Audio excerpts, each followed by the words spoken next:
Mazmur 91 ayat 1-16.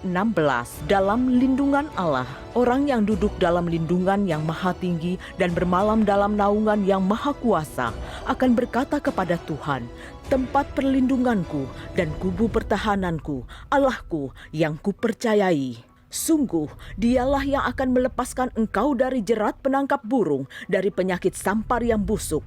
Dengan kepaknya, ia akan menudungi engkau. Di bawah sayapnya, engkau akan berlindung. Kesetiaannya ialah perisai dan pagar tembok. Engkau tak usah takut terhadap kedahsyatan malam, terhadap panah yang terbang di waktu siang, terhadap penyakit sampar yang berjalan di dalam gelap, terhadap penyakit menular yang mengamuk di waktu petang. Walau 1.000 orang rebah di sisimu dan 10.000 di sebelah kananmu, tetapi itu tidak akan menimpamu. Engkau hanya menontonnya dengan matamu sendiri dan melihat pembalasan terhadap orang-orang fasik. Sebab Tuhan ialah tempat perlindunganmu, yang maha tinggi telah kau buat tempat perteduhanmu. Malapetaka tidak akan menimpa kamu, dan tulah tidak akan mendekat kepada kemahmu. Sebab malaikat-malaikatnya akan diperintahkannya kepadamu untuk menjaga engkau di segala jalanmu. Mereka akan menantang engkau di atas tangannya, supaya kakimu jangan terantuk kepada batu. Singa dan ular tedung akan kau langkahi. Engkau akan menginjak anak singa dan ular naga. Sungguh hatinya melekat kepadaku, maka aku akan meluputkannya. Aku akan membentenginya, sebab ia mengenal namaku. Bila ia berseru kepadaku, aku akan menjawab. Aku akan menyertai dia dalam kesesakan. Aku akan meluputkannya dan memuliakannya. Dengan panjang umur akan kukenyangkan dia, dan akan kuperlihatkan kepadanya keselamatan daripadaku. Pentakosta ketiga adalah pencurahan Roh Kudus yang dahsyat di zaman ini, melebihi yang terjadi di Azusa Street. Pentakosta ketiga akan mengakibatkan penuaian jiwa yang terbesar dan yang terakhir sebelum Tuhan Yesus datang kembali.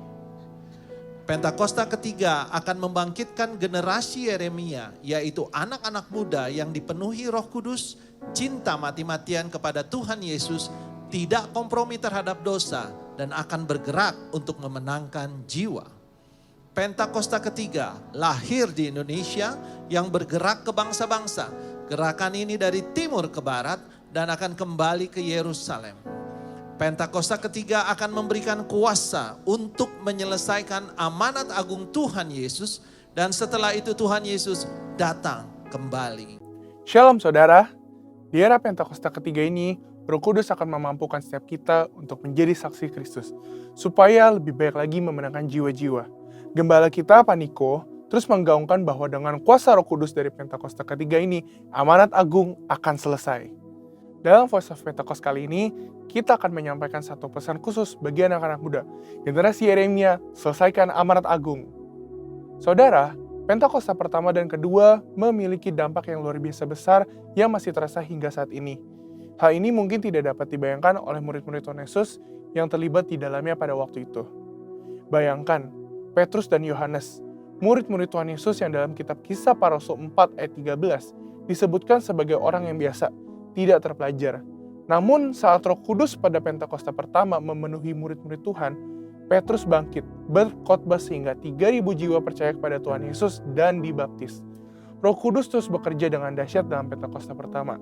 Sehingga dalam kurun waktu beberapa ratus tahun, 70% dari dunia yang dikenal saat itu, yaitu wilayah Kekaisaran Romawi, menjadi Kristen. Kemudian, pada tahun 1906, sejarah mencatat seorang bernama William Seymour dipenuhi Roh Kudus dan dipakai Tuhan untuk menjadi pemimpin di era Pentakosta kedua di Azusa Street. Siapakah William Seymour? Beliau adalah seorang hamba Tuhan keturunan Afrika Amerika, satu ras yang pada waktu itu cenderung mengalami berbagai diskriminasi di Amerika Serikat. Namun keterbatasan yang dimiliki tidak menghambat kuasa Roh Kudus bekerja secara dahsyat dalam dan melalui kehidupannya. Dari Pentakosta kedua ini lahirlah gerakan Pentakosta dan karismatik. Sehingga saat ini statistik mencatatkan kini ada sekitar 700 juta orang yang diperdayakan oleh kuasa Roh Kudus sebagai dampak dari Pentakosta kedua yang terjadi di Azusa Street. Dan sekarang ini di masa Pentakosta ketiga, secara spesifik Tuhan membangkitkan generasi Yeremia, yaitu anak-anak muda yang dipenuhi dengan Roh Kudus, cinta mati-matian kepada Tuhan Yesus, tidak kompromi terhadap dosa, dan akan bergerak memenangkan jiwa-jiwa. Dikatakan, melalui kegerakan Pentakosta ketiga ini, melalui generasi Yeremia, amanat agung akan selesai. Mungkinkah generasi Yeremia menyelesaikan amanat agung? Dengan kuasa Roh Kudus dari Pentakosta ketiga, generasi Yeremia akan menyelesaikan amanat agung dan Tuhan Yesus akan datang kembali. Jadi, amanat agung itu bukan hanya tugas orang tua atau opa-oma kita. Amanat agung itu tugas kita juga. Kita sebagai generasi Yeremia perlu mengambil tanggung jawab untuk bergerak dan menyelesaikan amanat agung. Tentu kita tidak memulai pekerjaan ini dari awal. Sudah ada fondasi dan dasar yang sudah diletakkan oleh generasi opa-oma dan generasi orang tua kita. Mereka sudah melakukan pekerjaan baik di dalam Tuhan, dan bagian kitalah untuk melanjutkannya. Dalam prakteknya, apa aja yang harus dilakukan oleh kita sebagai generasi Yeremia? Pertama, menginjil di sekolah-sekolah dan kampus-kampus. Sekolah dan kampus adalah tempat di mana anak-anak lebih banyak menghabiskan waktunya dibandingkan bersama keluarga dan gereja. Kita dapat mulai dengan mendoakan teman-teman kita yang belum percaya pada Tuhan Yesus di sekolah atau di kampus kita. Sehingga teman-teman kita dapat merasakan terlebih dahulu kasih Kristus lewat hidup kita. Setelah pendekatan ini dilakukan, barulah kita memulai memberitakan tentang Tuhan Yesus sebagai Raja dan Juru Selamat manusia. Kedua, menjadi role model lewat berbagai platform digital. Selain sekolah, generasi muda juga banyak menghabiskan waktunya di berbagai platform digital. Konten-konten yang kita upload setiap harinya dapat menjadi sarana untuk memberitakan Tuhan Yesus. Role model hidup benar, hidup kudus, dan takut akan Tuhan.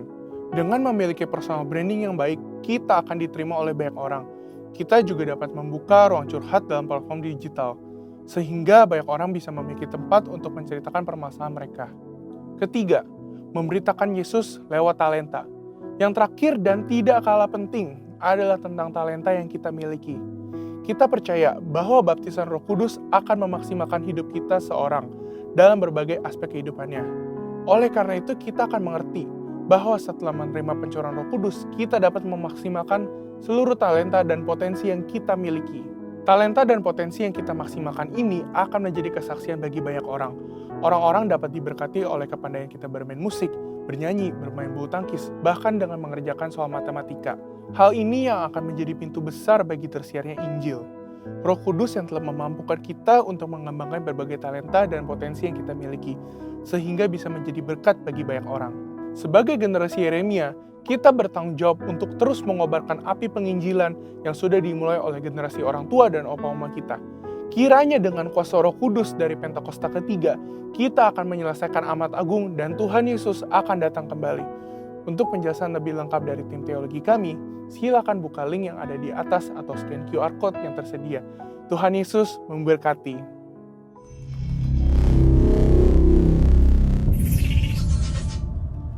Ya Allah, Engkaulah rinduku,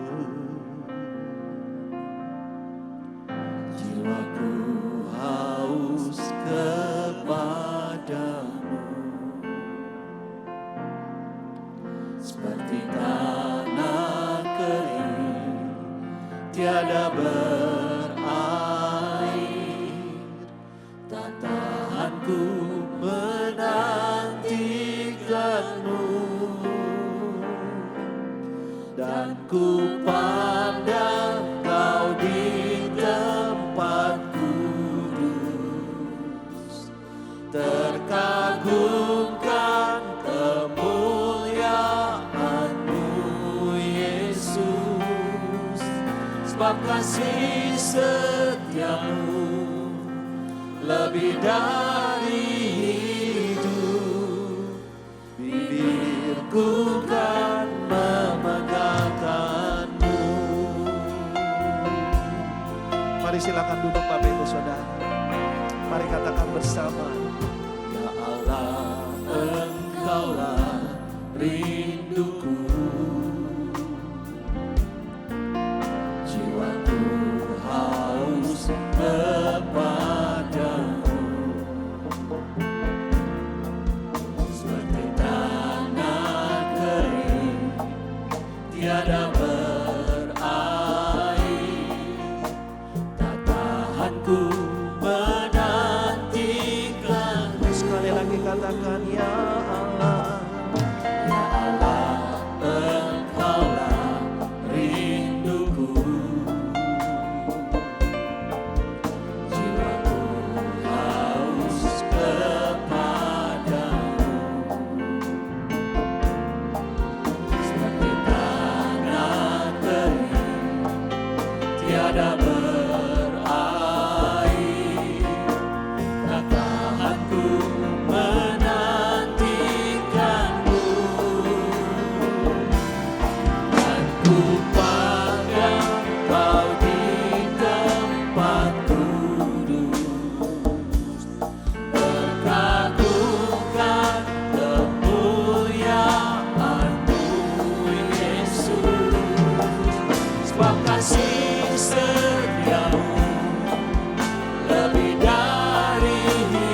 lebih dari hidup, bibirku kan memegangkanmu.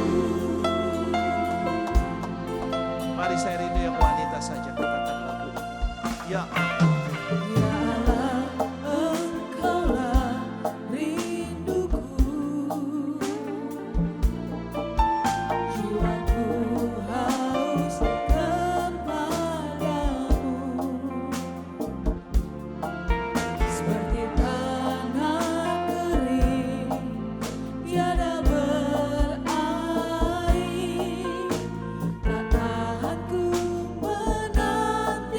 mari yang pria katakan sekali lagi lagu ini.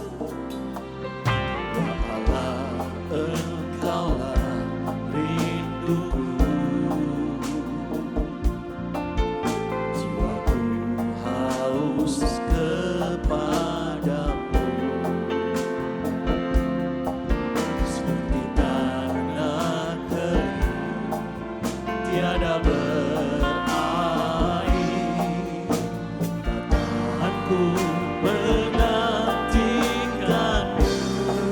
Mari sama-sama. Dan ku pengen kau di tempat kudus, berkagumkan kemuliaan-Mu Yesus. Sebab kasih setiamu lebih dari hidup, bibirku kan memegangkan. Dan ku pandangmu, kau di tempat kudus, berkagumkan kemuliaan-Mu Yesus. Sebab kasih setiamu lebih dari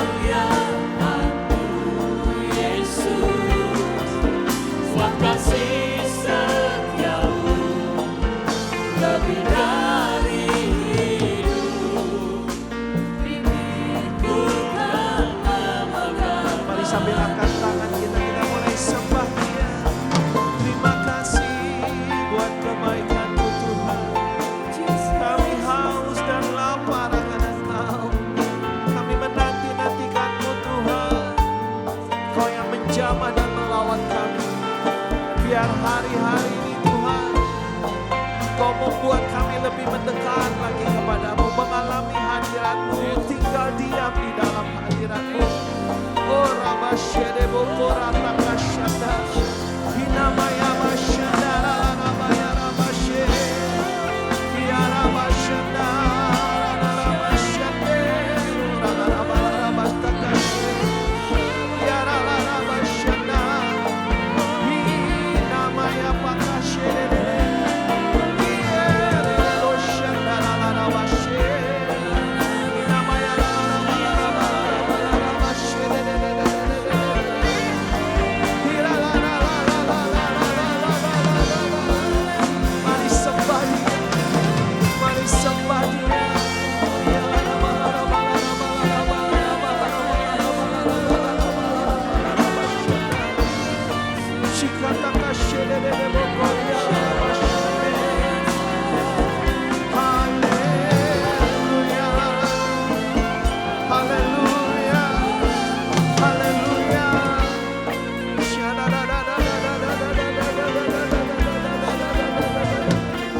Mari angkat tangan kita.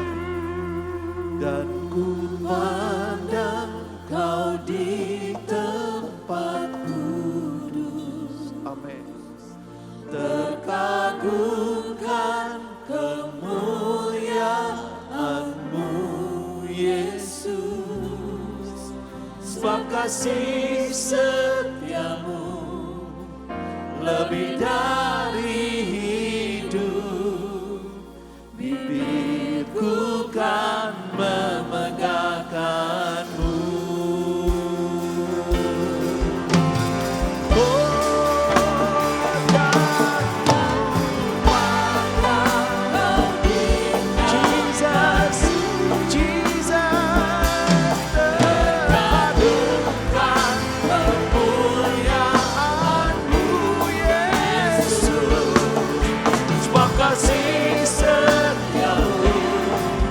lebih dari hidup.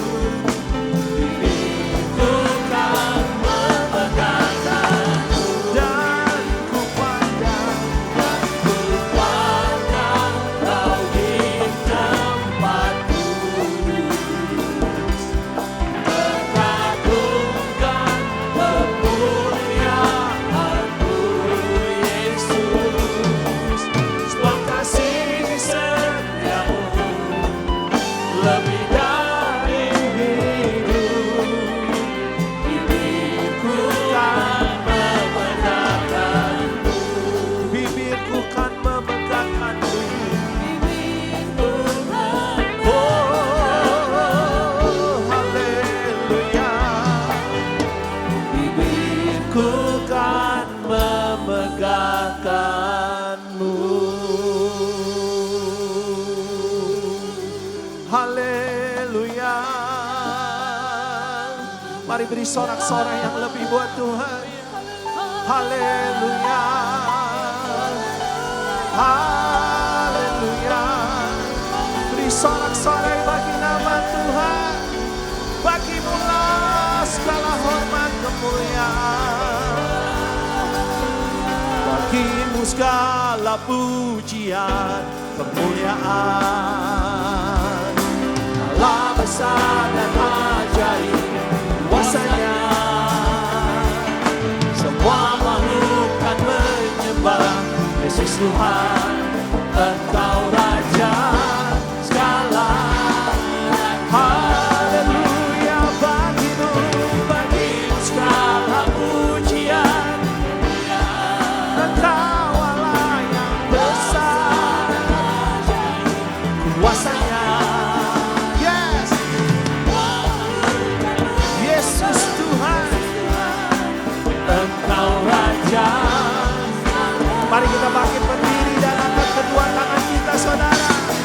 Bagimu segala pujian kemuliaan. Allah besar dan ajaib kuasanya. Semua makhluk kan menyembah Yesus Tuhan. Engkau Raja segala. With drums and percussion, sing loud. Bagimu segala pujian kemuliaan. Allah besar dan ajaib kuasanya. Semua makhluk kan menyembah Yesus Tuhan. Engkau Raja segala raja. Bagimu segala pujian kemuliaan. Allah besar dan ajaib kuasanya. Semua makhluk Yesus Tuhan. Engkau Raja segala. Engkau Raja. Engkau Raja segala raja. Engkau Raja segala raja.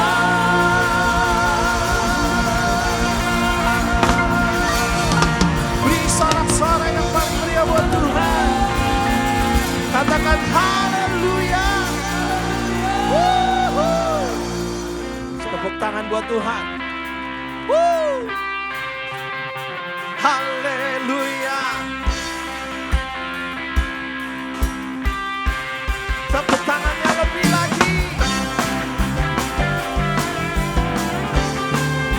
Jesus.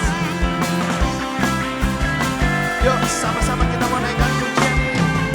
Katakan satu nama yang besar, hanyalah nama-Mu Tuhan. Untuk batu kekuatan, hanyalah nama-Mu Tuhan. Tak terbatas kuasa-Mu Tuhan.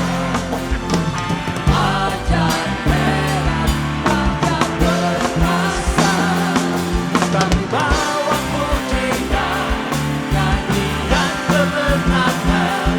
Masuk di gerbang-Mu, hati kami bersuka. Tangan kami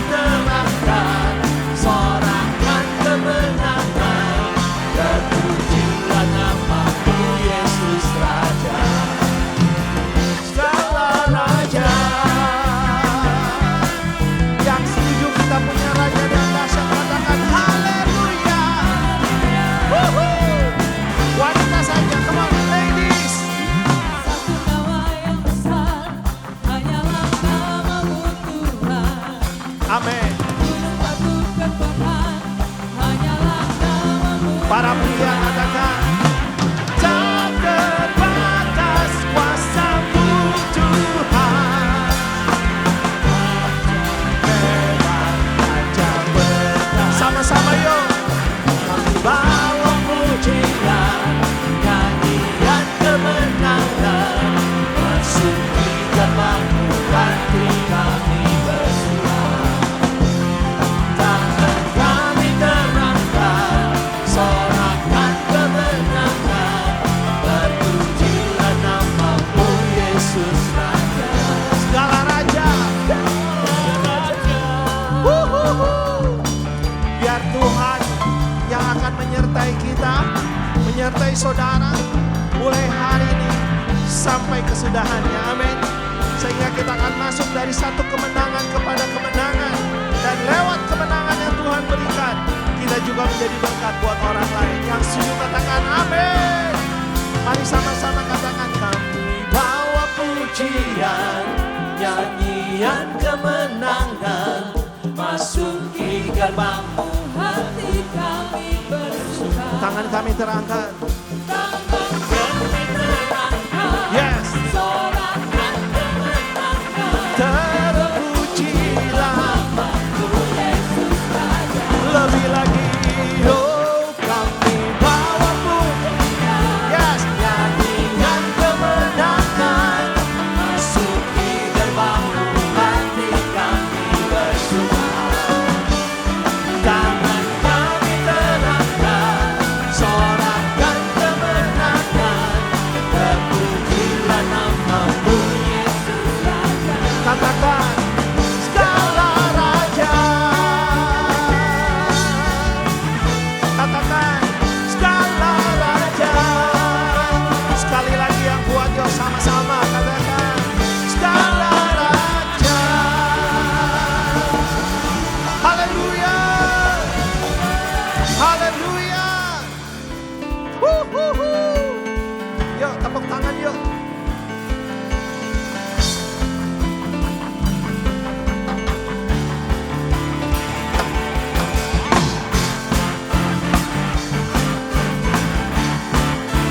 Haleluya.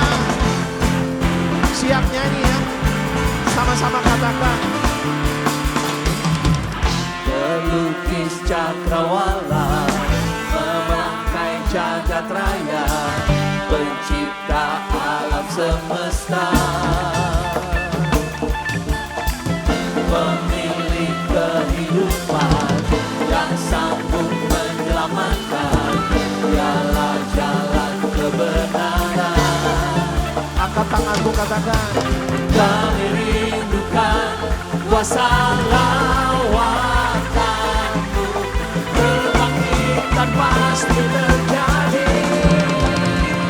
Oh, oh, oh, datanglah dan bertanda, kuatan berkuasa, saat hati bersatu, menaikkan pujian, belenggu dipatahkan, kisah binatang. Yang setuju katakan bersama. 1, 2, 3. Great is our God. Katakan haleluya. Datang dan bertahtalah Tuhan. Kau raja di atas hidup kami. Mari sama-sama katakan. Melukis cakrawala, merangkai jagat raya, pencipta alam semesta, pemilik kehidupan yang sanggup menyelamatkan, dialah jalan kebenaran. Angkat tanganmu tinggi-tinggi katakan. Kami rindukan kuasa lawan, Kebangkitan. kebangkitan pasti terjadi. Lebih lagi katakan. Oh, oh, oh, datanglah dan bertanda, kuatan berkuasa, saat hati bersatu, menaikkan pujian, belenggu di mata, Mujizat. kisah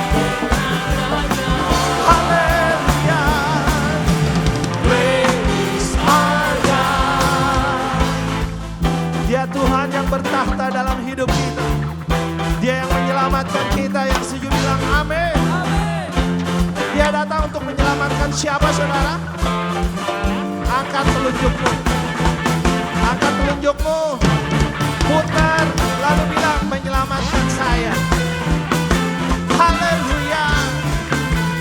Biar Tuhan bertahta dalam hidup kita lebih lagi. Ayo angkat kedua tangan kita itu. Sama-sama kita mau declare di hadapan Tuhan. Siap saudara? Katakan, Kami rindukan kuasa lawakan-Mu, kebangkitan pasti terjadi. kami rindukan. Kami rindukan kuasa lawakan-Mu, kebangkitan pasti terjadi. Yang siap katakan, Oh, oh, oh, datanglah dan bertahta, kuat dan berkuasa, saat hati bersatu, menaikkan pujian, belenggu dipatahkan, mujizat dinyatakan. haleluya. Great is Sekali lagi katakan, datanglah dan bertahta, kuat dan berkuasa, saat hati bersatu, menaikkan pujian, belenggu dipatahkan, mujizat dinyatakan. yang kuat katakan. Great is our Sekali lagi, great is our God. once again, Great is our God. sorak-sorai. Mari katakan haleluya 3 kali. 1, 2, 3. Haleluya, haleluya, haleluya. Wuhu. Datanglah dan bertahta, Kuat dan berkuasa, saat hati bersatu, menaikkan pujian, belenggu dipatahkan, mujizat dinyatakan. Great is our God.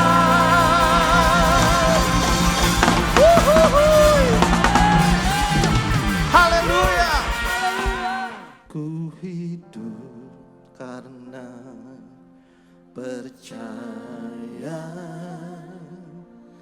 Kau yang berjanji setia, pengharapanku selalu ada di dalam-Mu. Ku tidak akan menyerah. Ku tidak akan menyerah, meski dalam kesesakan.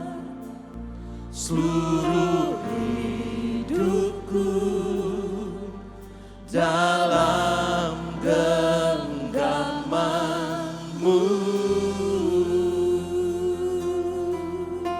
Saudara, Yusuf dijanjikan menjadi orang yang hebat. Tapi perjalanan hidupnya tidak seperti apa yang dijanjikan oleh Tuhan. Daud dijanjikan akan menjadi raja. Tapi proses yang dia alami, dia harus ke padang gurun. Harus menggembalakan 2-3 ekor kambing domba.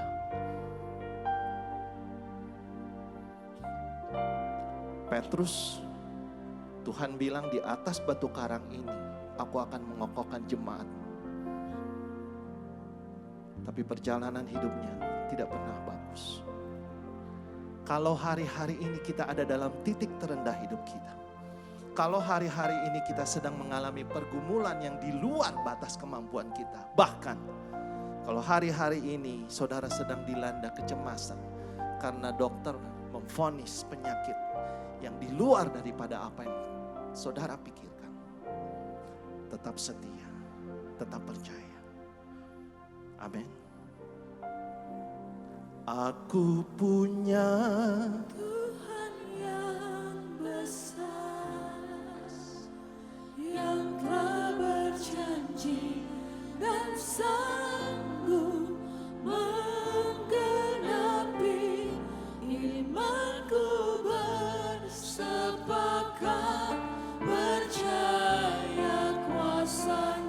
Kami terima sekarang Tuhan. Ku terima sekarang Oh, darimu. mari kita bangkit berdiri dan angkat kedua tangan kita. Declare di hadapan Tuhan, katakan bersama. Aku punya Tuhan yang besar, yang telah berjanji dan sanggup menggenapi imanku bersepakat percaya kuasanya. Ku terima. Ku terima sekarang Amin. Kemenangan darimu. Oh, aku punya Tuhan yang besar, yang telah berjanji dan sanggup menggenapi imanku bersepakat percaya kuasanya. Ku terima sekarang kemenangan darimu. Aku punya Tuhan yang besar, yang telah berjanji dan sanggup menggenapi imanku bersepakat percaya kuasanya. Ku terima sekarang kemenangan darimu. Saya memanggil nama anak Natasha Olivia, nama anak Ashley Hope Wangsa Jaya. Boleh maju ke depan. Bapak Ibu, mari kita angkat kedua tangan kita. Tuhan, hari ini nama anak Natasha Olivia dengan iman kedua orang tuanya. Hari ini dia diserahkan di hadapan Tuhan. Ashley Hope Wangsa Jaya. Hamba-Mu mengurapi orang tuanya. Engkau yang menjaganya, Engkau menyertainya, Tuhan keluar masuknya. Dari masa kecilnya roh takut akan Tuhan, wibawa otoritas, kuasa Allah ada di dalam anak-anak ini. Dan hamba-Mu berdoa buat setiap orang tua, Tuhan jadikan mereka satu. Tidak ada perceraian, tidak ada perpisahan. Yang ada gambar diri Allah, keserupaan dengan Kristus tercurah dalam hidup mereka. Aku meneraikan di dalam nama Yesus, berkat dari Allah Bapa, Yesus Kristus dan Roh Kudus tercurah. Amin. Silakan duduk Bapak Ibu semua, shalom. Sekali lagi shalom. Saudara, hari ini adalah khotbah sekaligus parenting ya. Firman Tuhan dan parenting. Apa sih yang Yesus ajarkan buat kita semua? Apa sih yang surat Rasul Paulus ajarkan ke jemaat Kolose, jemaat Efesus? Begitu banyak saudara orang yang punya anak, orang yang tidak punya anak minta anak saudara. Orang yang belum punya keluarga minta berkeluarga. Lalu ketika Yesus, Tuhan memberikan keluarga yang baru, pasangan yang baru, anak yang baru. Dan akibatnya apa saudara? Karena tidak mengerti sebuah firman Tuhan. Keluarga yang diberikan disia-siakan. Dulu mau minta anak dengan susah payah, ketika dikasih saudara gak bertanggung jawab dengan anak saudara. Sehingga anak saudara mengalami pemberontakan. Sehingga anak saudara mengalami namanya kekecewaan. Saudara, anak kita nakal, anak kita jadi pemberontak. Lahirnya dari rumah kita. Betul saudara? Saudara lihat kasus pembulian anak-anak kecil saudara. Buat saya pembulian itu bisa terjadi di luar sana kalau mental anaknya gak kuat.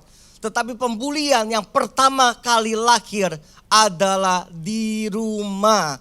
Oleh siapa? Papa mama mereka. Pembulian lewat, dasar kamu gitu aja, bodoh, cengeng, ceking. Anak diledek-ledekin gitu saudara. Seolah-olah lucu saudara. Tetapi anak itu makin lama menyimpan sebuah kepahitan, kekecewaan. Kok apa saya membuli saya? Di luar sana di sekolah dibully juga. Akhirnya anak itu tidak kuat.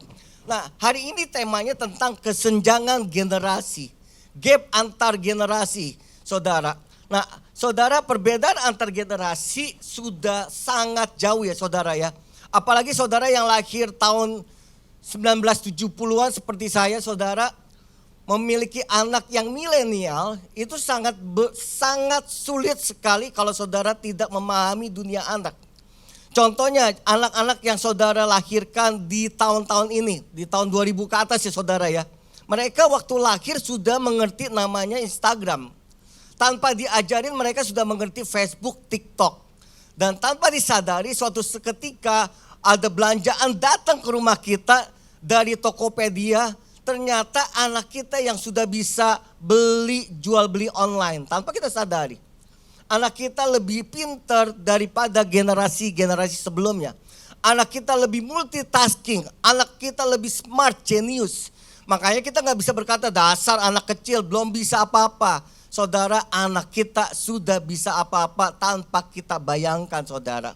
Nah saudara, teknologi, Instagram, Google, YouTube bisa merusak masa depan anak kita atau bisa menghancurkan generasi kita. Teknologi bisa membangun ke arah yang lebih positif atau bisa merusak tergantung orang tua saudara. Contoh anak muda zaman sekarang yang umur 20-an. Yang mereka buka vlogger, mereka bikin YouTube, mereka bikin konten. Mereka punya penghasilan di usia 20 tahun bisa puluhan juta minimal.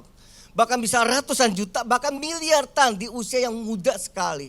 Nah kalau mental mereka tidak dipersiapkan oleh orang tua, mereka akan dirusak dengan kekayaan dan kelimpahan. Apalagi tidak memiliki dasar firman yang kuat dan kokoh.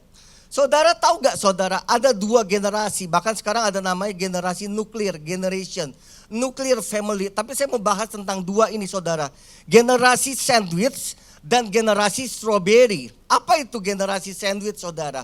Generasi sandwich adalah saudara yang menjadi anak, menjadi tulang punggung buat orang tua. Mestinya orang tua tulang punggung buat anak-anaknya. Tetapi orang tuamu gak bisa apa-apa, cuma mengharapi saudara sebagai anak paling tua. Artinya saudara harus membiayai hidup papa mama. Dan saudara di tengah-tengah terjepit membiayai hidup adik-adik saudara. Saudara di tengah-tengah terjepit. Apa yang terjadi saudara generasi sandwich ini saudara karena tekanan, depresi, pekerjaan, tulang punggung, keluarga, mental belum siap. Banyak dari generasi ini mengakhiri hidupnya dengan cara membunuh dirinya. Karena gak mampu saudara.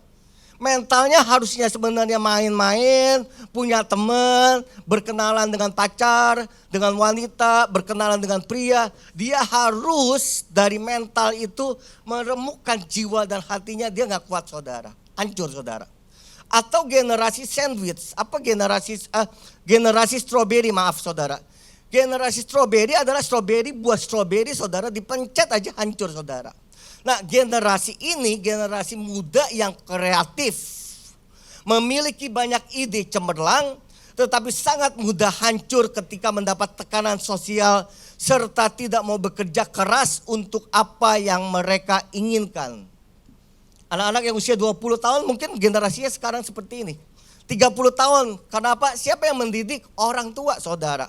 Orang tua memanjakan anak terus menerus. Apa saja sudah disediakan, tidak ada kata kesulitan.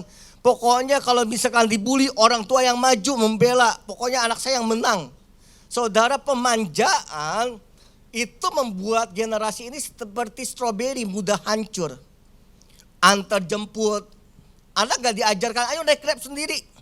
Naik mikrolet, naik kendaraan umum. Pokoknya semuanya tersedia. Supaya anak tidak terjadi apa-apa. Tujuannya bagus. Tapi caranya kita salah saudara. Tidak ada usaha. Tidak ada air mata. Tidak ada perjuangan. Tidak ada tantangan. Orang tua selalu memberikan yang terbaik. Memberikan yang terbaik. Kalau perlu nggak naik kelas. Dibantu gimana supaya nyogok. Supaya dia bisa naik kelas. Generasi strawberry. Mungkin saudara lahir dengan orang tua yang seperti ini karena mereka tidak memiliki pengetahuan. Tetapi bahaya sekali saudara kalau saudara tidak punya nilai yang kuat dalam Kristus nomor 1.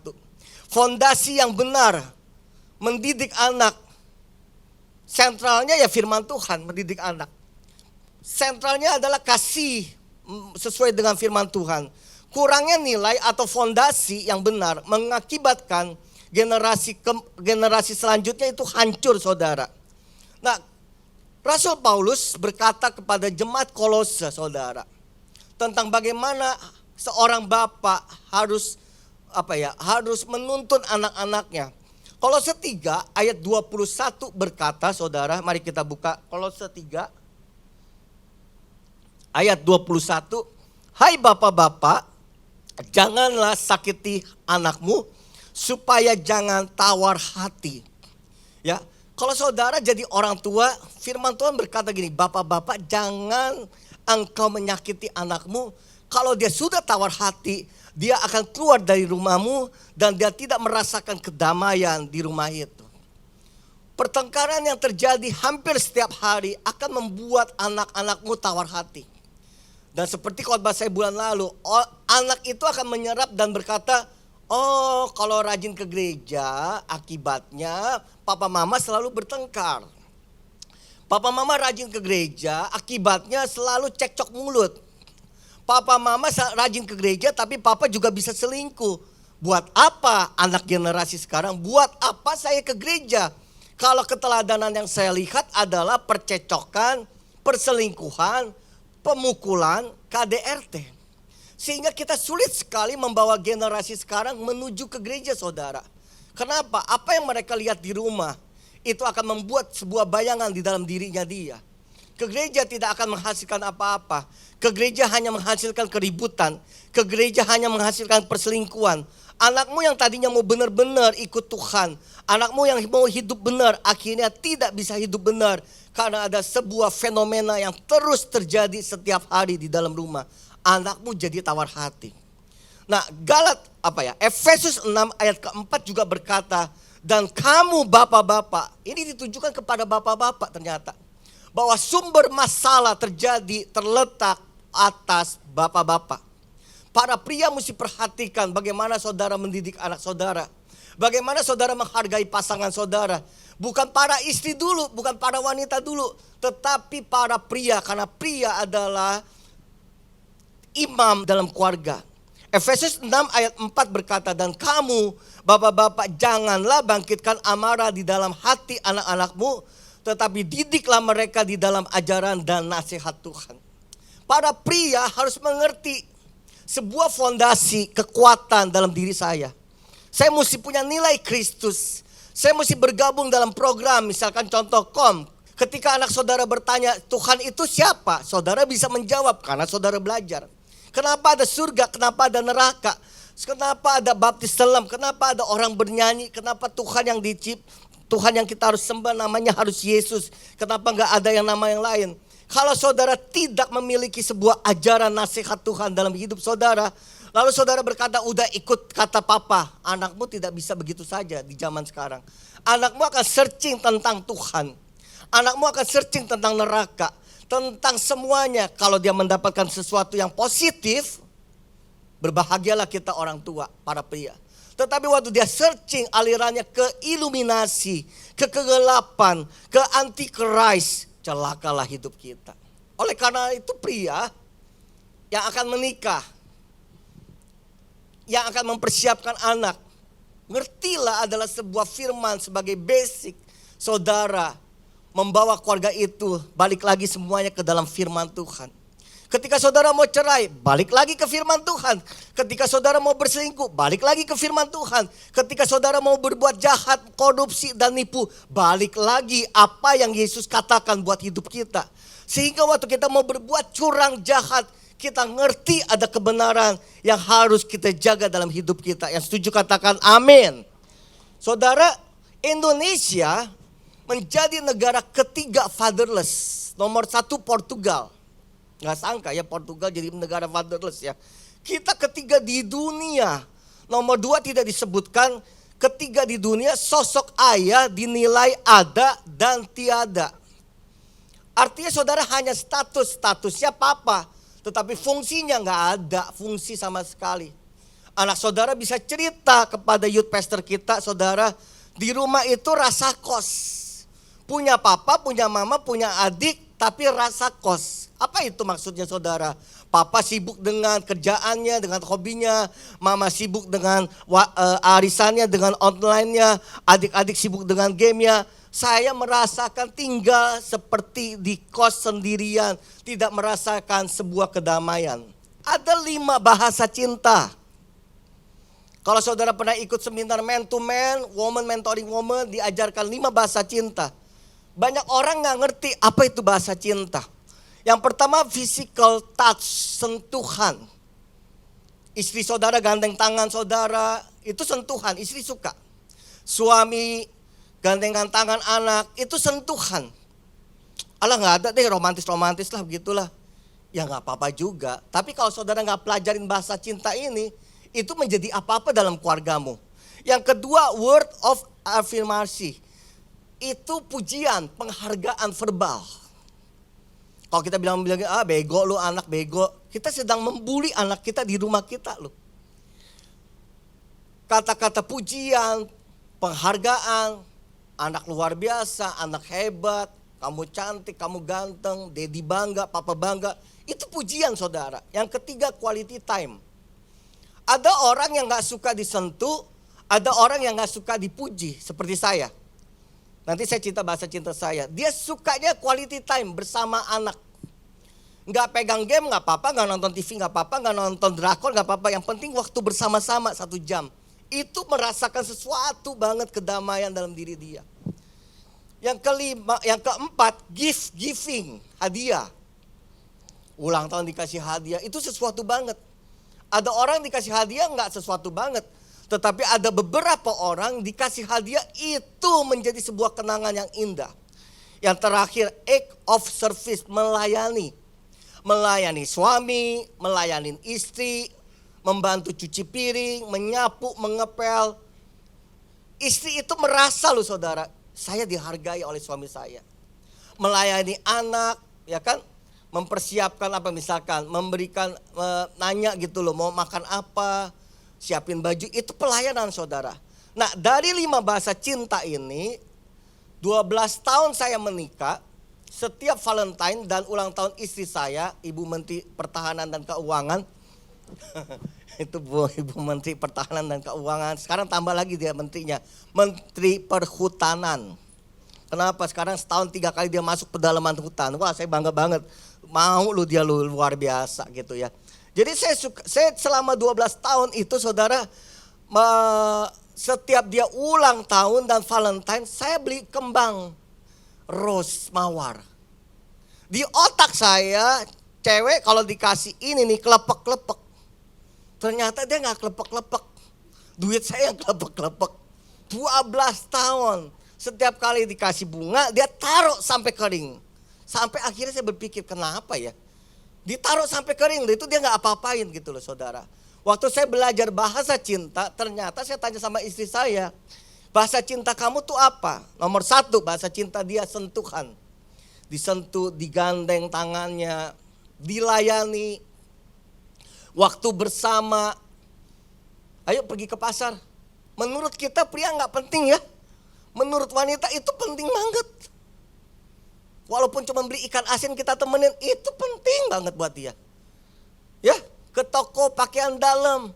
Cowok kan kalau ke toko pakaian dalam wanita, kita mau ngapain coba? Kita foto-foto. Gila itu namanya. Nggak mungkin kan. Tapi wanita itu penting saudara. Akhirnya kita mulai berubah. Yang tadinya ulang tahun dikasih bunga, hadiah. Saya nggak mau udah. Gila saya bilang. Gue tiap kali keluarin bunga nih mau 1 juta. Setahun 2 kali 2 juta. Beliin emas mendingan. Dan dia ketawa waktu kita ngomong emas. Ya bagus, idenya bagus. Ide lu bagus, duit gue yang habis. Ngerti ya? Jadi kita masing-masing punya bahasa cinta. Termasuk anak kita. Saudara tanya deh bahasa cinta anakmu. Tanya sama dia. Saudara berpikir dikasih uang, kado, jajanan besar. Membuat anakmu senang. Tetapi ada bahasa cinta yang paling dalam diri dia. Yaitu mungkin quality time. Pujian, penghargaan. Karena kita tidak pernah dihargai orang tua sebelum kita. Sehingga kita sulit melayani istri kita, anak kita. Nah saudara dari 5 bahasa cinta. saudara masing-masing punya satu atau dua. Nah, untuk slide berikutnya saya panggilkan youth pastor kita, namanya Pastor Matias Surbakti. Kita tepuk tangan buat beliau, saudara. Kalau anak-anak remaja saudara yang kebaktian di remaja youth service ya, TAC, Teen Academy Ministry. Nah, ini ketuanya. Kalau ada anak-anak saudara yang nangis, kepahitan, cerita sama Kak Matias, nah ini orangnya. Anak saudara bisa berubah, ya ini orangnya bersama tim mereka. Beliau kenalin namanya, dari suku mana? Oke, shalom Bapak Ibu semuanya.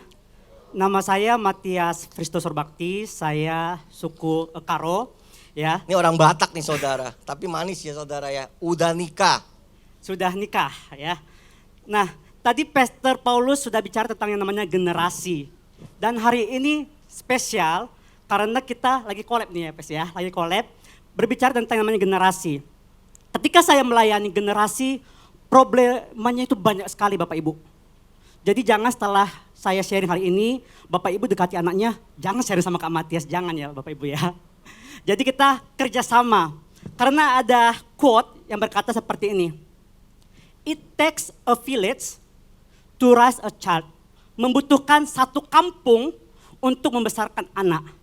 Coba saya tanya, ketika misalnya Bapak Ibu punya anak, yang sibuk nggak hanya mama papanya, opungnya, akongnya, cicinya, semuanya sibuk. Sama, hari ini kita mau bekerja sama, tidak hanya dari gereja, tapi kita mau bekerja sama dengan Bapak Ibu semuanya untuk kita bisa mengembangkan generasi, melatih generasi, menuntun generasi. Karena apa? Generasi ini adalah generasi yang akan memimpin kita di masa depan. Sama-sama katakan amin. Setiap manusia itu Bapak Ibu memiliki 4 kebutuhan, termasuk anak-anak. Yang pertama adalah penghargaan, value. Saya coba tanya ibu-ibu tempat ini, ketika misalnya sudah dandan cantik ya, ke salon gitu ya, tiba-tiba ketemu dengan suami, ekspektasinya apa ibu-ibu? Dihargai sama suami, benar? Istriku cantik, rambutnya baru ya, bajunya bagus gitu. Benar? Tapi banyak bapak-bapak tidak bisa menghargai istrinya.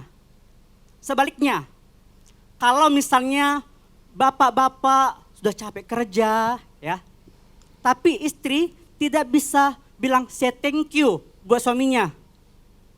Dan itu pun terjadi sama anak-anak Bapak Ibu semuanya. Setiap anak itu membutuhkan apresiasi. Hal kecil yang mereka lakukan, mereka butuh apresiasi. Karena banyak ketika saya ngobrol dengan anak-anak muda, mereka bilang, orang tua gua ya, banyaknya menuntut, salahin mulu, dan tidak pernah kasih apresiasi. Akhirnya apa? Anak-anak cari apresiasi di luar sana. Dari orang-orang yang kita tidak kenal.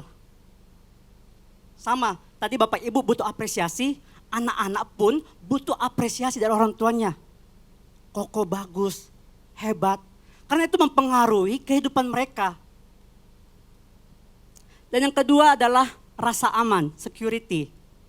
Seharusnya rumah itu adalah tempat yang aman, nyaman, nikmat. Benar Bapak Ibu semuanya? Buat anak muda atau orang-orang tua di tempat ini yang sudah capek bekerja di luar sana, kita pengen pada saat kita di rumah kita diterima, kita disambut. Suamiku, istriku, anak-anakku, benar Bapak Ibu semuanya? Tapi banyak anak muda, mereka tidak mau pulang. Sempat saya coba tanya, kenapa sih gak mau pulang? Dari pagi sampai malam, sampai orang tuanya cari sampai pagi, anaknya gak mau pulang. Ternyata ketika saya ngobrol, saya konseling dengan anak-anak muda, dia bilang, iya Kak, mama papa marah-marah mulu di rumah, berantem mulu di rumah. Itu membuat mereka seharusnya rumah tempat mereka aman untuk kembali, tapi mereka gak dapatkan itu di rumah karena melihat orang tua mereka. Generasi yang sekarang mereka katakan adalah generasi yang tidak bisa diperintah. Tapi saya mau katakan generasi sekarang kita bisa menginspirasi mereka lewat keteladanan Bapak Ibu semuanya. Apa yang mereka lihat depan mata itu menjadi teladan buat mereka, jadi contoh buat mereka. Jadi jangan kita salahkan misalnya anak muda bilang, saya nggak mau nikah. Jangan salahkan Bapak Ibu. Karena mereka melihat di rumah, bapak mamanya seharusnya memberikan kasih sayang, mereka nggak dapatkan. Karena anak muda adalah anak muda yang peniru, pemerhati. Contohnya, mungkin ada beberapa orang berpikir, ya saya nggak ada berantem tuh sama istri saya nggak ada berantem sama suami saya. Tapi luka pun bisa ditimbulkan oleh anak ketika mereka nggak melihat papa mamanya sayang, saling mengasihi. Seperti tadi pastor bilang, bahasa kasihnya adalah hadiah. Atau Bu Deli, bahasa kasihnya adalah sentuhan. Kalau seorang anak tidak bisa melihat sentuhan, pelukan orang tuanya, mereka pun berpikir, buat apa menikah? Saya nggak bisa melihat kasih sayang antara papa dan mama. Dan yang ketiga adalah penerimaan. Saya percaya setiap anak-anak muda itu punya potensi. Amin. Setiap anak-anak muda itu punya sesuatu bakat yang Tuhan percayakan. Tapi banyak anak muda yang saya temukan, mereka itu mengerjakan bukan passion mereka, tapi passion orang tua mereka. Mungkin pada saat muda, orang tuanya pengen banget menjadi dokter. Tapi karena kesampaian, mungkin karena dana, akhirnya anaknya dipaksa untuk menjadi dokter. Apakah bisa berhasil anaknya menjadi dokter? Bisa, dia ikut kuliah dokter, bisa. Tapi setelah dia mendapatkan ijazahnya, dia bilang, Ma, Pa, sudah selesai tugas aku. Itu cukup menyakitkan buat saya ketika ada orang tua yang pengen banget anaknya menjadi akuntan. Tapi anaknya gak suka. Anaknya suka membangun hubungan dan banyak orang.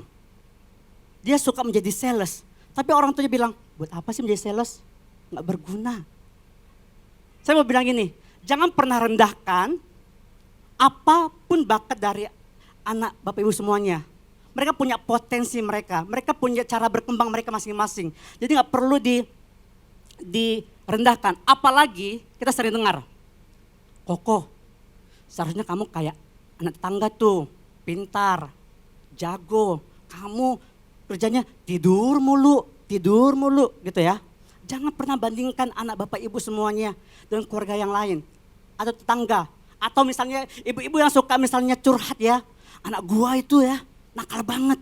Jangan pernah bandingkan anak ibu dengan tetangga yang lain, jangan.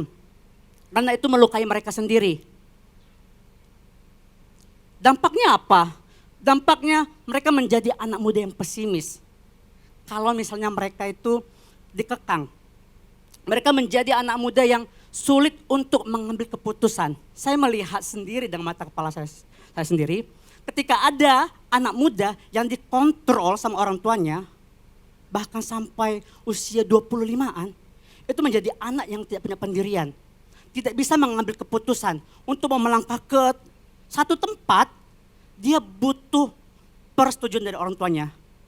Kebayang gak Bapak Ibu ketika misalnya anak tersebut menikah. Mah, gimana nih? Istri saya lagi marah sama saya. Gak mungkin kan kalau kita sudah menikah kita semuanya cerita ke orang tua. Tapi kalau anak dari kecil gak dididik seperti itu, mereka menjadi anak-anak yang bergantung sama orang tuanya. Dan yang keempat, kebutuhan manusia, dan ini pun yang dibutuhkan oleh anak-anak muda adalah hubungan, connection. Saya mau tanya buat Bapak Ibu semuanya di sini yang sudah menikah gitu ya. Ketika misalnya mau melamar pujaan hatinya, apakah seperti ini? Baru pertama kali ketemu misalnya, I love you, will you marry me? Enggak kan Bapak Ibu semuanya ya. Yang ada perempuan pasti langsung kabur, lari. Baru ketemu sekali langsung mau ajak nikah, nggak mungkin. Tapi butuh namanya apa? Membangun hubungan. Misalnya sayang, bukan sayang ya, itu kan kalau udah pacaran ya. Misal kalau mau PDKT, apa kabar? Udah makan belum? Mau nonton enggak?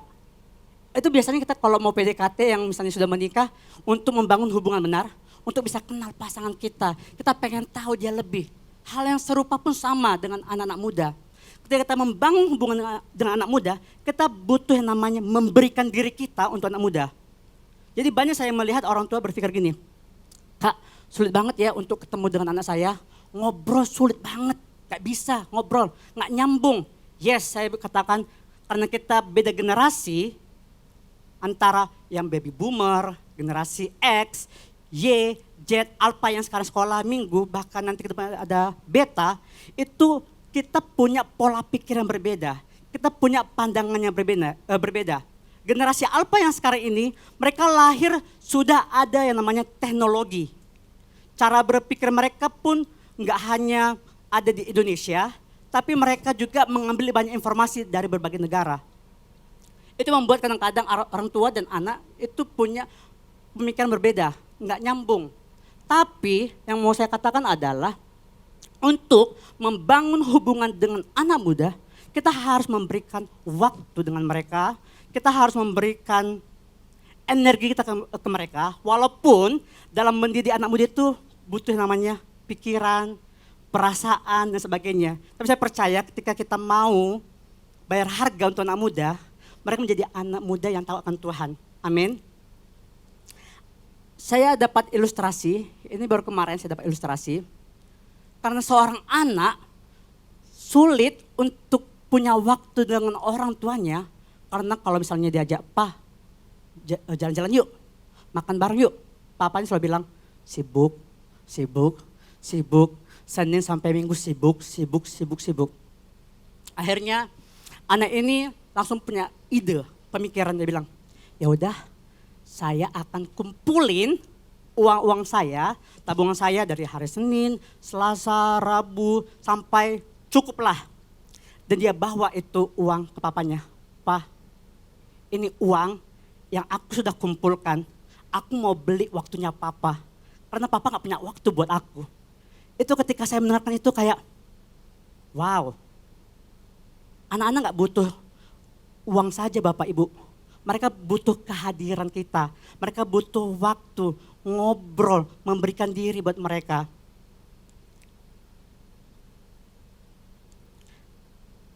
Ada firman Tuhan berkata seperti ini.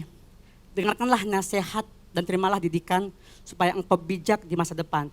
Mungkin orang tua berpikir tempat ini, kok saya dimarah-marahin sama Kak Matias gitu ya. Bukan. Tapi saya mau bilang juga buat anak muda tempat ini. Walaupun misalnya seperti apapun orang tua yang kita punya, ya nggak sesuai dengan ekspektasi kita pun sekalipun, saya mau bilang hormatilah orang tua, hargailah orang tua. Saya ini kan dari Sumatera Utara ya Bapak Ibu semuanya ya, mungkin udah punya gambaran gimana lah cara orang tua mendidik. Tapi saya belajar yang namanya menghargai orang tua, menghormati orang tua. Generasi kami beda banget. Saya ini adalah generasi milenial seperti yang Pastor bilang tadi, adalah generasi sandwich, tekanan di atas, tekanan di bawah. Dan kita pun harus berjuang untuk hidup kita sendiri. Tapi yang menarik adalah karena seiring perkembangan zaman, kami suka ngobrol. Ya, mungkin anak-anak muda di sini yang punya orang tua gitu ya. Orang tua kan jarang tahu yang namanya teknologi. Kebetulan saya jurusan sistem informasi di bidang IT gitu. Jarang ngobrol biasanya. Dan orang tua pun nggak tahu tentang IT gitu. Tapi saya tahu firman Tuhan ini berkata, dengarkanlah nasihat dan terimalah didikan supaya engkau menjadi bijak masa depan. Hormatilah orang tuamu. Saya percaya ketika kita menghormati orang tua kita, berkat itu ada. Berkat itu datang sendirinya. Amin. Ketika kita menghargai orang tua kita, saya percaya banyak pintu-pintu yang Tuhan akan bukakan. Saya suka lihat orang tua saya yang awalnya nggak suka dengan yang namanya sosmed. Ya, saya suka sosmed, Facebook, Instagram, saya mainkan semua. Snapchat, Pad, saya mainkan semua. Tapi kan terkadang kita sebagai anak muda, males ya, benar nggak? Yang di sini anak muda males untuk mengecek orang tua. Mama kolot banget sih, mama nggak up to date. Ya udah, kalau mama kamu nggak up to date, ajarin mereka. Ya, kalau mereka nggak mengerti untuk upload foto di Facebook, ajarin mereka. Kalau mereka nggak tahu buat video di Instagram, ajarin mereka. Karena saya percaya lewat itu pun kita sedang membangun hubungan dengan orang tua kita. Benar, makanya kalau saya lihat di Facebook sekarang ya, mama saya upload sedikit live gitu ya. Tapi buat saya nggak malu, enggak. Tapi saya bangga melihat mereka happy. Karena itu yang Tuhan bilang, hormatilah orang tuamu. Jadi buat anak muda di tempat ini, saya mau ajak kita sama-sama. Kita ada ibadah TAC setiap hari Minggu jam 11. Ayo tertanam di dalam suatu ibadah sesuai dengan usiamu. Ikut organisasi, belajar di situ. Kamu akan menjadi pemimpin-pemimpin di masa depan. Amin.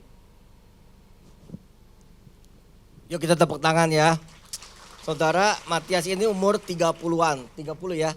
Tapi cara khotbah dia menurut saya lebih bagus waktu saya umur 30 saya mulai khotbah. Dia lebih bagus saudara. Kenapa? Teknologi, searching, pelajaran dan macam-macam yang dia bisa kelola dalam hidup kita. Nah saya mau ngajak kenapa hari ini saya pakai jaketnya sama dengan Matias saudara. Karena saya mesti ngerti dunianya mereka. Kalau saudara pengen mengerti dunia anakmu, jadilah seperti anakmu saudara. Jangan tuntut anakmu jadi kayak saya. Jadi kayak orang tua, gak bakal masuk saudara. Saya tuntut diri saya bagaimana saya mengerti dunia anak saya. Nah ada beberapa pertanyaan bagaimana kalau misalkan anak saudara pengen tahu itu rokok dan pornografi. Kita dengerin yang muda yang menceritakannya ya. Silakan Kak Matias. Sekarang ini banyak pertanyaan di anak muda ya. Saya lihat. Itu pun satu sisi menjadi tekanan buat saya secara pribadi karena saya harus menjawab banyak pertanyaan anak muda. Kak, kenapa nggak bisa ini, nggak bisa ini, nggak bisa ini, nggak bisa ini. Kalau kita nggak punya jawaban yang tepat, mereka akan cari di luar. Atau misalnya kadang-kadang sebagai orang tua kita bilang, udah nggak usah. Ya, zaman dulu kalau orang tua bilang no, kita langsung bilang yes. Benar? Tapi kalau zaman sekarang, kalau orang tua bilang no, anak-anak ngomong why? Kenapa? Salah satu contohnya adalah merokok. Pastor ini adalah mentor saya, bapak rohani saya yang kita suka nongkrong ya, nongkrong, ngobrol gitu. Kalau saya nggak punya jawaban, saya tanya ke Pastor Paulus gitu. Ada anak yang bertanya suka, Kak, kenapa sih nggak boleh merokok? Kalau misalnya itu ditanyakan oleh anak bapak ibu, jawabannya apa? Udah nggak usah mau tahu, nggak bisa. Anak-anak zaman sekarang, generasi Z atau generasi Alpha, mereka tanya, kenapa nggak bisa? Kenapa? Toh di Alkitab nggak ada yang bilang nggak boleh merokok, nggak ada di Alkitab, nggak ada. Tapi karena dengan saran, masukan, diajarin adalah untuk memberikan pandangan. Anak-anak zaman sekarang itu butuh namanya ngobrol, tukar pikiran. Nggak bisa bilang ikutin aku, nggak bisa, harus ngobrol. Mereka harus dikasih inspirasi. Jadi kalau misalnya masalah rokok, contoh anaknya suka olahraga, mau menjadi atlet, kita membuka pandangan mereka. Benar? Kalau kamu mau menjadi atlet, lari contohnya. Kalau kamu merokok, kamu akan kalah saing sama orang-orang di luar sana yang menjaga kesehatannya. Makan sehat, tidur yang cukup, nggak merokok, bahkan atau nggak minum. Kamu akan kalah saing kalau kamu melakukan itu. Jadi mereka butuh penjelasan yang nyata. Tidak hanya bisa dikatakan no. Seperti itu. Nah kalau pornografi ini juga agak-agak ngeri-ngeri sedap sebenarnya. Karena ketika banyak anak muda bertanya, Kak, kenapa sih nggak boleh nonton pornografi? Gitu. Mungkin buat banyak orang tua bilang, udah gak usah mau tahu, tabu. Tapi saya mau katakan, kalau jawaban kita misalnya bilang tabu, kamu gak usah dengarkan, mereka bisa cari di luar sana Bapak Ibu semuanya. Benar? Kalau saya misalnya bermain game, atau saya misalnya buka-buka Instagram, itu setiap malam itu pasti ada iklan. Kalau game pasti ada iklan. Itu saja sudah banyak berbau pornografi. Ya. Jadi apa yang kami lakukan biasanya kalau tentang itu kita ngobrol. Karena banyak anak-anak tidak mendapatkan jawaban dari rumah. Yang namanya adalah sex education. Kalau anak-anak ngomong masalah seks, orang tua biasanya jawabnya apa?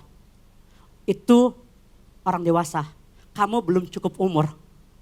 Benar? Tapi saya mau katakan gini, kita nggak mau kasih jawaban pun, mereka bisa cari di luar. Mereka dapat sumber-sumber yang di luar sana. Makanya penting banget untuk, kalaupun apapun pertanyaan dari seorang anak, kita mau coba tukar pikiran, kita coba diskusi dengan mereka untuk dapat pandangan-pandangan mereka. Ya, jadi saudara, apa sih yang kita harus sadari tentang keluarga kita? Karena gereja ini saya terutama sebagai gembala fokus sekali tentang keluarga saudara. Keberhasilan seorang pemimpin dilahirkan dari keluarga mereka. Setuju ya saudara ya? Ada juga yang lahir dari keluarga yang hancur-hancuran berantakan jadi pemimpin juga. Tetapi jadi pemimpin yang arogan, pemimpin yang sombong, pemimpin yang kikir, pemimpin yang otoriter, pemimpin yang diktator saudara. Tapi kalau saudara lahir dari keluarga panutan saudara papa mama, saudara akan menjadi pemimpin yang punya kepemimpinan bijaksana saudara. Ngertiin anak, ngertiin pasangan. Oleh karena itu saya tuh ngajak sama kita, yang pertama sadari bahwa yang semua kita lakukan kan itu salah. Ya, sadari bahwa yang kita lakukan terhadap anak, terhadap pasangan itu salah saudara. Sehingga kita harus membuka diri kita. Dan anak-anak juga harus menghormati orang tua. Orang tua juga harus menghormati anak-anak saudara. Gak bisa nuntut anak tapi saudara gak pernah menghormati, gak pernah menghargai anak-anak saudara. Mereka juga ngerti saudara. Yang pertama saudara sadar, lalu saudara ada 3 magic word yang saya mau tutup sebagai firman terakhir. Saya minta pemusik. 3 magic wordnya adalah nomor 1, multimedia boleh tampilkan. Sering-seringlah berkata minta maaf, saya yang salah, papa yang salah, mama yang salah, daddy yang salah. Terhadap pasanganmu juga sering-seringlah minta maaf saudara. Lalu yang kedua, minta tolong. Jangan suruh anak kayak pakai bahasa perintah. Kalau nggak tolong, lu ntar gue pukul lu ya, ntar gue sita lu ya, ancaman. Minta tolong, kalau nggak ditolong tetap ucapkan terima kasih. 3 word ini saudara. Perhatikan bahasa cintamu, perhatikan tiga kata yang sangat powerful menurut saya saudara waktu saudara lakukan ini di rumah saudara. Sebagai penutup kita akan saksikan video dari multimedia. Silakan multimedia. No! Stupid! Go to your room right now! What are you teaching your child? No! Mine's stupid. Children see, children learn. Bud, color on paper, not the wall. Let's clean this up. I'll get you some, okay? Your actions become their actions. Here, draw on your own paper. Learn to guide your child in a positive way. Oke, children see, children learn. Jadi kalau saudara merasakan di rumah ini kayak neraka ya, karena orang tua yang menciptakan nerakanya. Di rumah ini saya gak nyaman kayak rasa kos, karena orang tua yang menciptakannya. Saudara, para pria merendahkan diri untuk hal-hal ini saudara. Kita punya ego, kita dididik udah sekeras. Bukan berarti kita gak bisa berubah, bisa berubah. Saya belajar berubah butuh waktu lama. Waduh, butuh waktu lama. Belajar minta maaf butuh waktu lama. Enak aja pria minta maaf. Kok bisa begitu? Karena didikan orang tua kita salah. Pokoknya pria gak boleh minta maaf.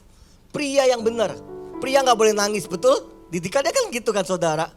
Tapi lama-lama kalau kita pakai didikan itu, percaya saudara akan keluar rumah karena rumah itu tidak betah. Pada rumah adalah home, rumah yang nyaman, yang damai, yang bisa merasakan sesuatu kebahagiaan. Kalau saudara, anak saudara gak merasakan hal-hal yang baik, damai sejahtera, ketenangan, dia gak akan ke gereja loh saudara. Percaya sama saya. Saudara bilang ikut Yesus ada masa depan, ada kebahagiaan. Dia ngeliat di rumah aja udah kayak neraka. Masa suruh gua ke gereja. Amin saudara, kita mau bertobat. Amin. Yang mau angkat tanganmu, kita tepuk tangan buat Tuhan. Mari kita angkat kedua tangan kita. Terima kasih buat firman-Mu. Terima kasih Tuhan, kami percaya keluarga kami menjadi lebih baik dan bertambah baik. Kami merekonsiliasikan antara anak dengan orang tua dengan anak. Suami, istri, mertua, dan mantu, apapun Tuhan, terjadilah rekonsiliasi, damai sejahtera turun atas mereka semua. Oleh karena itu kami mengangkat kedua tangan kami, biar berkat kasih karunia dari Allah Bapa, penyertaan anak yang tunggal Yesus Kristus dan Roh Kudus menyertai kami. Kami percaya Engkau pasti datang dan kami tetap setia dalam perjalanan yang ada. Di dalam nama Yesus, semua yang percaya berkata, Amin. God bless you.